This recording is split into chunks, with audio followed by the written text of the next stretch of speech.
We've got Paul Hodges.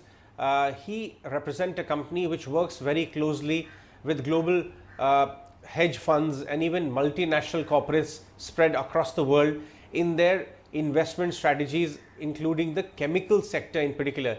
He also understands China very well, which is a leader right now globally as far as chemical space goes. How does India stand in overall scheme of things? What is the opportunity? And to get you a global perspective, we have Paul joining us today. Paul, good afternoon. Thank you very much for your time. Let me understand from you, what's the global demand for chemicals looking like? What's the growth rates we are talking about? And even there's a lot of buzz of OTC gaining ground. What's your overall perspective first? I'm afraid the chemical industry, which is a good leading indicator for the global economy and for national economies like India, is not doing very well at the moment. We've just had the June production data from the American Chemistry Council, who keep tabs on all of this. And yes, there is a small recovery in June from May, but we're still down very close to the all-time bottom that we saw back in 2008, 2009. So it's a pretty weak performance, I'm afraid. When I come to your question about oil to chemicals, I think that's one of those ideas that came and is probably going. There really isn't, if we look forward, a lot of demand building up, pent-up demand, except in countries like India, where the demographics are favourable. But if you look at most of the world, in fact, the demographics are against a major increase in demand, and we're going to be looking at a new type of chemical industry emerging as a chrysalis, really like a butterfly from today's situation. Paul, there's also a sense with a lot of people we speak to, both companies as well as strategists, that a lot of global companies now, in the backdrop of geopolitical issues, will start moving their sourcing away from China in favor of some other ASEAN countries, including India as well, and also because of disruption which has happened in their own country. What are your thoughts there? I see actually one of our key paradigm shifts is the idea of reshoring. Excuse me, that we're looking, I think, at reshoring a lot of production back from China and to some extent from India, simply because if you look at key areas like pharmaceuticals, the supply chains have proved very fragile in recent months. You may have seen, for example, that the UK was within a few days of running out of paracetamol, a very basic generic drug. And that's not a fault of any producer or supplier or country or anything else. It just says that the supply chains that we've set up are really not fit for purpose. And so I think that governments are generally going to be looking to bring back strategic products and manufacture them in closer to home to avoid all those logistic issues that we've seen with ships in the wrong place, ships not moving around, and so on. Terrible position on logistics, as you know. And instead, what we're going to be looking at really is going to be building domestic demand, and also looking very closely, and this I think a key point, we're going to be looking at demand rather than supply, so that we're not anymore going to be looking at things like cost curves and saying, oh, look, it's much cheaper to manufacture in the States, therefore we should be doing that, or much cheaper to manufacture in China or India. We're going to be looking at demand. Where are the customers for this product? Because if we can be close to the customers, then we've probably got a good chance of making sales and building a business for the future. Paul, the other thing which we are observing here in the Indian market is that a lot of global companies are coming to India to form joint ventures in chemical names, agrochemical space, pure chemicals, industrial chemicals, and even pharma companies which are integrated backwards in the chemicals side. And that is all about R&D. How strong is your R&D? What kind of friendships you have forged in the R&D space with global tech majors? How are these Indian companies going to go about achieving this prowess in R&D and also upping their production capabilities of high quality complex chemicals? It is a very competitive market.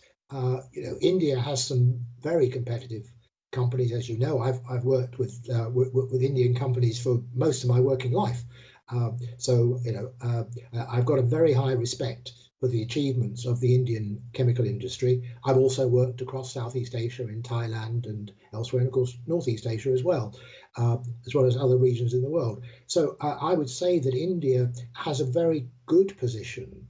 One of the advantages that you've got, and you talk about R&D, and I think that is important, and the commitment to developing new products and so on. But the other thing is the value chain, that you have companies like Reliance who cover the whole value chain, from feedstocks, oil and gas, through refining, through petrochemicals, downstream into retail. So they've actually got a much better view of end user demand than most companies today. Because unfortunately, financial markets in the West, by and large, have broken up those value chains. And so if you're in petrochemicals, or if you're in the oil markets or whatever, you don't have that clear view of what's happening on the ground. Are people actually buying your products, or are they, are they doing something else? And so I think that India has a real competitive advantage there. I mean, one of the things that I would emphasize is that we're moving away from what I would call a one-size-fits-all model for the global chemical industry, where we say, look, large plants, good logistics, these kind of things, these fit for everybody. I think what we're moving towards now, in a kind of new normal way, is instead to be saying, look, India's got a young population, it's got some very basic needs around health, around water, and so on, which have been highlighted, obviously, in recent months. Those are key areas for Indian companies to work through. If you look at the States, if you look at Europe and so on, these are aging populations.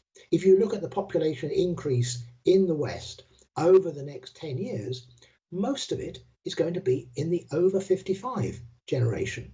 Now, the over 55s are lovely people, obviously, like myself, but we don't consume very much in the way that we do if you're a young country. We're not getting married, we're not having children, we're not buying houses, we're not buying cars and so on. We've already got most of what we need.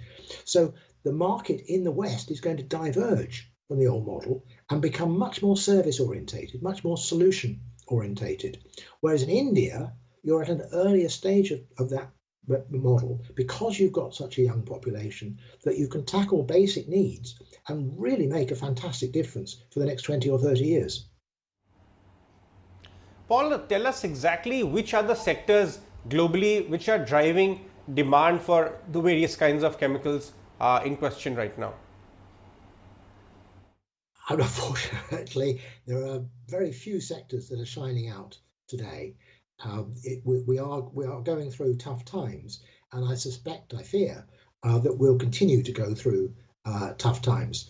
The markets are difficult, and there's a lot of unemployment coming, particularly in the West with the end of the furloughs. So I'm not in those camp who are seeing a V-shaped recovery anytime soon. But if I come back to the basics, what we're really looking at is we're looking at health, we're looking at mobility, we're looking at water, we're looking at food, we're looking at shelter. 5 basic needs. And those needs in India are going to grow exponentially. And it's up to the chemical companies in India to really adjust those needs and come out with products. And you'll notice I very carefully used words like mobility. I didn't say cars. It isn't necessarily cars that we want. What we actually want is mobility. And the great thing about India, I'm an enormous fan of India, I really am, is you're very, very innovative, and you've got some world-leading companies. So, I'm very confident about the future of the Indian chemical industry, because I can see there are a lot of opportunities, and there are a lot of people there who are reasonably well funded as well, which is important, and attuned to the future. There's one message I've got for everybody. It's we mustn't look back at the past. The past was great, absolutely wonderful. It's been most of my career. It was fantastic. But the future is going to be a new normal. It's going to be very different with new challenges. And I think India can compete very, very successfully in that area. Paul, talk to us about some of the big disruptive trends that you're observing in the global chemical space. Exactly. I mean, I can point you to companies like Nokia during the late 1980s, who transitioned from being a forest products company to being the world leading telecoms company that we know and love today. So these disruption of the kind that we're going through does present a number of opportunities. You can either sort of go, oh my goodness, this is awful, terrible, or you can adopt a more of an Indian view that said, okay, let's roll our sleeves up, let's get on with this. And so, yes, I see, particularly, as I say, if we look at these basic areas, and the government is moving forward, obviously, in these areas, and the companies can move forward very, very fast. So in areas like water and health and sanitation, these basic areas, the more one can do to improve the lot of ordinary Indians in the villages as well as in the towns and the cities, that is government for the future, and that's the bedrock on which the future prosperity of India is going to be made. Rather like it was, with a country like Singapore 30 or 40 years ago, which started with much less than India, but came through very, very successfully by focusing on those basic needs, and then you move on to the more advanced things in due course. And so, if we look at mobility, it's very, very important to get good mobility, good infrastructure. That's where China has done very well. China's infrastructure development has been phenomenal, and that's been the bedrock of its development. You can argue it's gone too far in recent years. I probably agree with you, but it's been in the right direction. So what India can do there, and that of course is a great opportunity for Indian chemical companies. That's really key in all sorts of areas and creates demand. And let's not forget that this is all a virtuous circle, that the more you move forward in areas like this, the more you create demand, the more wealth is created, and therefore you create more demand again and more potential to move forward. So there really is a very positive outlook, I think, although unfortunately today it doesn't look very positive.